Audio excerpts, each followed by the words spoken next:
Assalamualaikum warahmatullahi wabarakatuh. Perkenalkan nama saya Hanafi Rafrianto. Saya dari kelompok 1. Di sini saya akan melakukan demonstrasi terkait dengan planning coverage pada Atol 3.3 untuk jaringan 4G. Yang pertama kita di sini buka dulu untuk software Atolnya. Lalu kita pergi ke bagian file. Yang pertama kita buat new from a document template. Kita pilih untuk yang LTI karena di sini kita akan melakukan coverage planning LTI. Kita klik OK. Nah, ketika sudah terjadi seperti ini, teman-teman bisa mengimportkan mulai dari clutter dan juga map Jawanya. Nah, dari sini kita akan mengimportkan untuk clutter terlebih dahulu. Kita cari di sini untuk folder clutter yang ada di sebelah mana.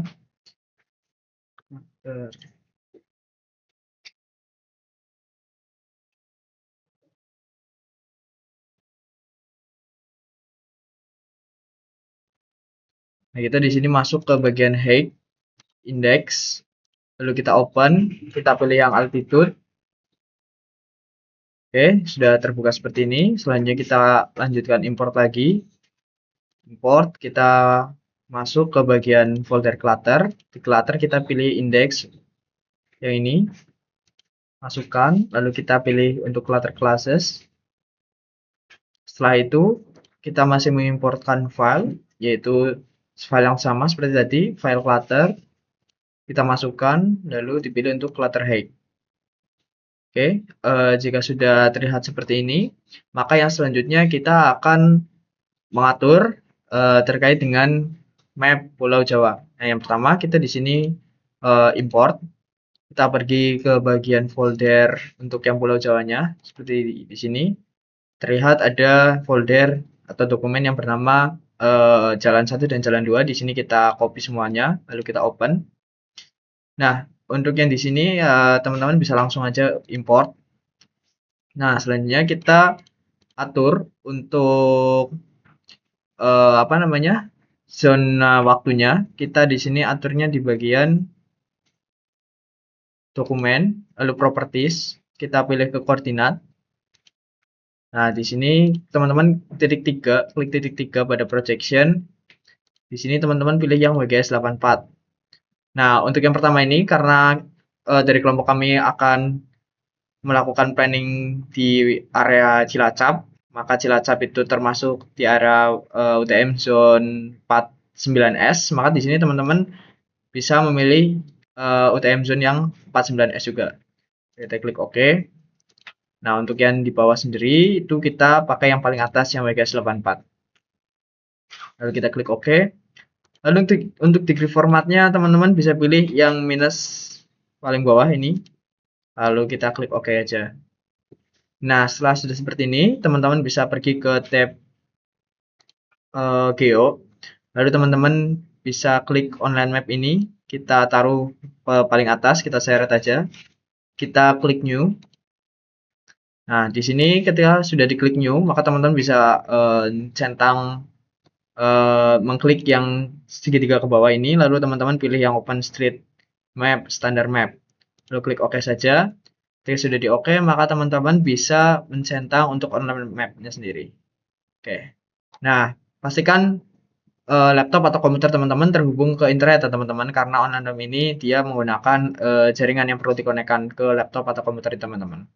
Oke, karena kita akan planning di daerah Cilacap, maka di sini kita perlu tahu untuk lokasinya Cilacap ada di mana. Jadi teman-teman perlu pergi atau mengzoom untuk daerah di mapnya masing-masing. Kita di sini akan mencari daerah Cilacap itu sebelah sini.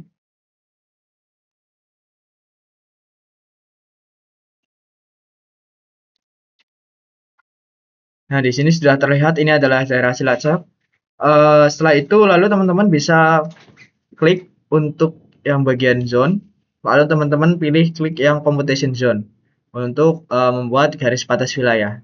Setelah itu teman-teman bisa klik yang draw polygon dan lalu teman-teman bisa mulai menggambar sesuai dengan batas-batas wilayah yang teman-teman akan planning di wilayah tersebut. Oke, karena di sini saya sudah mempunyai file yang sudah saya planning, terkait dengan batas-batas wilayah di Cilacap, maka di sini saya akan langsung mengimporkannya saja. Itu nanti kita pilih seperti tadi, pilih import. Lalu kita pilih map, file map yang udah teman-teman buat. Di sini saya namai sebelumnya itu ada map Cilacap. Oke, ini sudah sesuai. Nah, jika teman-teman sudah mempunyai map, bisa dilakukan dengan cara tersebut juga. Nanti otomatis garis batas di sini akan terimport sesuai dengan gambar batas wilayah teman-teman. Di sini kami melakukan demonstrasi untuk wilayah Cilacap, yaitu dengan dengan luasnya itu sekitar 42,998 km persegi. Oke, selanjutnya yaitu setelah teman-teman menentukan poligonnya, di sini yang pertama diatur adalah frekuensi yang akan digunakan. Nah, di sini bisa dibuka di bagian tab parameter, di bagian frekuensi, di band ini kita klik 2 kali saja. Nah, di sini sudah tertampil daftar frekuensi yang sudah ada. Nah, di sini teman-teman bisa memilih frekuensi yang akan digunakan, tentunya harus sesuai dengan regulasi yang ada. Nah, di sini kami ingin menggunakan frekuensi dari iUtran band 3 dengan bandwidth 20 MHz dengan duplex metodenya FDD. Nah, di sini teman-teman tinggal di copy saja, bisa lalu dipastekan di paling bawah. Nah, setelah itu kita ganti nama. Ganti namanya sesuai preferensi teman-teman saja. Di sini saya ganti dengan Cilacap Planning. Nah, di sini pastikan frekuensinya masih sama seperti yang kita pilih sebelumnya. Lalu kita klik apply, lalu OK. Nah, selanjutnya setelah kita menentukan frekuensi yang akan digunakan, di sini kita ingin menentukan antenanya di bagian tab Radio Network Equipment. Nah, di sini ketika antena dibuka, di sini masih tidak berurutan. Caranya agar lebih mudah dipilih, teman-teman tinggal klik kanan, lalu group by min frekuensi. Nah, di sini sudah tertampil. Nah, di sini kan kami ingin menggunakan frekuensi yang mulainya dari 1700. Nah, di sini teman-teman tinggal pilih buka saja di min frekuensi 1700. Nah, klik kanan bisa open table. Nah, di sini ada beberapa pilihan antena yang dapat digunakan. Di sini kami ingin menggunakan antena yang dengan 65 degree, 17 dBi, 6 tilt di 1800 MHz dari manufaktur Catherine. Nah, teman-teman bisa tinggal copy saja, lalu pastekan di sini, lalu bisa ganti nama setelah dipastekan.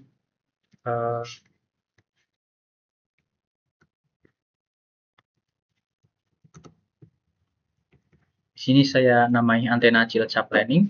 Pastikan nilai dari setiap parameternya itu tidak berubah karena kita menggunakan template antena yang sudah disediakan. Lalu apply, OK.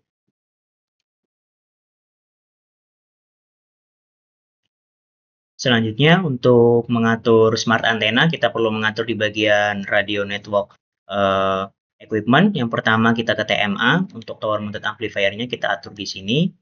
Yang pertama di default kita bikin di sini Cilacap Planning.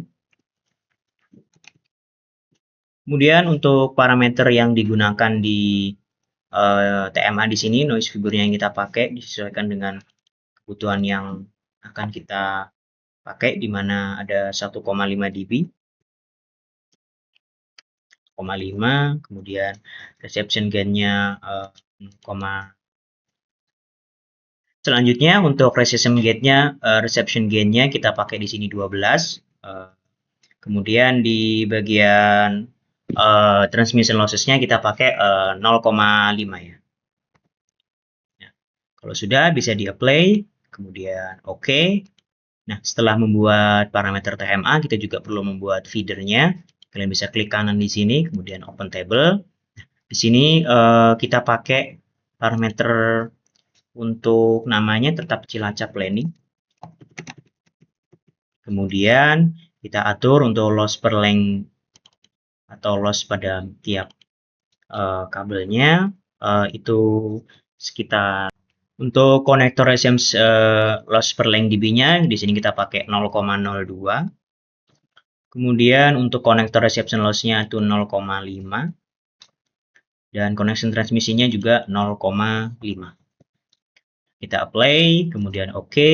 Selanjutnya kita juga atur parameter transmitter equipment. Kita klik kanan, kemudian open table. Nah, di sini kita buat lagi namanya tetap Cilacap Planning karena kita buat planning di daerah Cilacap. Kemudian untuk noise figure-nya di sini yang kita pakai adalah 4,5. Caranya kita klik di sini 2 kali.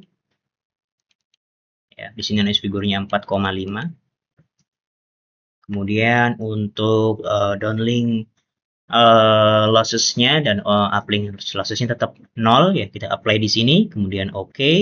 Nah, kita sudah buat tadi parameter smart antenanya, kemudian kita mengatur di radio network setting, kemudian ke stasiun template, kita klik kanan di stasiun template, kemudian kita klik new. Di sini banyak pilihan, ada general, transmitter, cell, dan ekspor. Nah, di sini untuk bagian general ya. Bagian general, name-nya kita ubah bahwa ini adalah antena Cilacap. Kemudian untuk hexagon radiusnya di sini kita ubah di 1170. Kemudian untuk model antenanya kita pilih model antena Cilacap Planning ya, di sini sudah ada ya, model antena Cilacap Planning. Untuk smart antenna equipment-nya tetap kita kosongin aja. Transmisinya 4, resepsinya juga 4. Kemudian untuk path loss matrix, model propagasi yang kita gunakan karena frekuensi yang digunakan itu 1800, maka model propagasi yang cocok adalah cos theta. Kita pilih cos theta di sini, kemudian di sini juga cos theta. Nah, untuk main radiusnya kita mulai di 2340 dan extend radiusnya di 3340. Nah, karena main resolusinya 50 meter, kita extend resolusinya di sini menjadi 100 meter. Oke, selanjutnya kita beralih ke transmitter di sini. Nah, di bagian transmitter di sini kita klik equipment karena equipment apa aja yang kita gunakan untuk stasiun template ini. Nah, di sini kita pilih TMA. TMA-nya bisa dipilih bagian Cilacap Planning. Di sini sudah ada yang tadi kita sudah buat sebelumnya. Kemudian untuk feedernya kita juga cari yang Cilacap Planning. Yang kita sudah atur. Untuk transmitternya juga Cilacap Planning. Oke. Nah, kemudian untuk feeder length-nya, transmisinya kita ubah di sini 50 meter dan resepsinya juga 50 meter. Kalau sudah diatur, kalian bisa klik commit di sini. Nah, nanti akan muncul total losses-nya di real dan komputasinya dan di transmission dan juga di bagian reception. Selanjutnya kita atur cell di sini. Kemudian di sini kita pilih frekuensi band-nya yang sudah kita atur tadi, Cilacap Planning, kemudian LTE equipment-nya di default cell equipment. Untuk radius distance-nya di sini kita pakai 3500 meter, 3000 ya. 3500 meter. Selanjutnya untuk antena diversity support-nya untuk downlink-nya kita pakai MUMIMO. Ya, kemudian uplink-nya kita pakai receive diversity tetap. Kemudian untuk pengaturan. Kemudian untuk schedulernya, schedulernya di sini kita pilih untuk professional fair. Kalau sudah diisi semua, radius distance, kemudian frekuensi band-nya ikut Cilacap Planning, diversity-nya MUMIMO dan untuk downlink dan receive diversity untuk uplink. Kalau sudah, kita kembali ke network. Di sini kita pilih intra teknologinya dan interteknologinya kita pilih 16. Kalau sudah, semua parameter sudah diatur untuk stasiun template, sudah sesuai dengan equipment yang kita buat tadi, general juga sudah ada, terkait antena Cilacap Planning, kemudian main radius, extend radiusnya, model propagasi, dan juga transmisinya, kita bisa klik apply di sini. Ini diubah 1,17. Oke, kita klik apply di sini, kemudian klik OK. Kalau sudah, selanjutnya kita akan menempatkan site tadi yang sudah kita atur parameternya pada poligon yang sudah kita buat ini. Untuk pembagian site-nya nanti disesuaikan dengan kebutuhan yang sudah ada.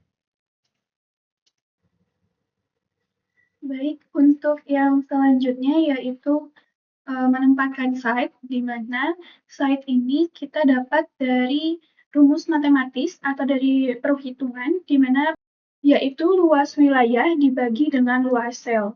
Karena sebelumnya kita sudah menghitung, maka site yang kita hasilkan yaitu ada 4.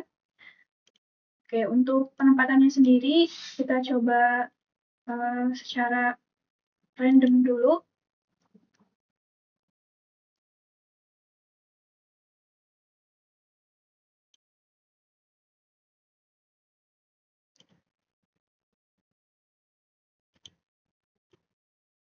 Ini baru 3, sisa 1. Oke, untuk penempatan site ini sendiri, ini masih bisa dipindah atau dioper sesuai dengan kemauan kita. Nah, untuk site ini sendiri, ini kan cukup berdekatan ya gitu ya teman-teman. Nah, di sini masih bisa kita pindahkan. Oke, caranya itu kita bisa klik dalam beberapa site yang kita mau pindahkan. Contoh ini saya klik di site ini, diklik aja sampai ada tanda kayak gini, terus kita tarik ke daerah yang mau kita tempatkan site. Contohnya semisal saya tempatkan di sini. Nah, ini nanti ada keterangan do you want to move the site. Ini pilih yes. Nah, nanti secara otomatis dia itu akan berpindah. Nah, ini juga yang site kedua, ini masih bisa kita pindahkan. Contoh saya pindah ke sini. Yes. Kemudian ini saya pindah ke sini. Baik, ini sudah ada 4 site yang kita tempatkan sesuai dengan perhitungan matematis sebelumnya. Kemudian yang selanjutnya itu setelah menempatkan site, kita itu bisa memunculkan histogram atau hasilnya. Nah, untuk memunculkan histogram tersebut atau hasil dari yang kita plan, kita bisa pilih prediction, kemudian new prediction. Kita di sini pilih yang efektif sinyal analisis. Di OK saja. Ini kemudian sudah ada hasilnya atau nilainya. Ini tinggal kita calculate. Kemudian ini kita bisa save dokumen itu sesuai dengan kemauan kita. Kita sekarang coba save dengan tugas. Nama tugas aja ya. Coba di save. Oke, nah ini sudah di-save, kemudian sudah muncul hasilnya, dan kemudian ada terlihat warna-warnanya juga. Lalu gimana kita cara memunculkan histogramnya? Nah, kita pilih prediction. Ini pilih effective signal analysis. Kita klik kanan. Kemudian pilih show histogram. Nah, di sini sudah terlihat histogramnya, di mana RSRP-nya itu dengan nilai rata-ratanya itu negatif 112,91 dengan standar deviasinya itu 8,67.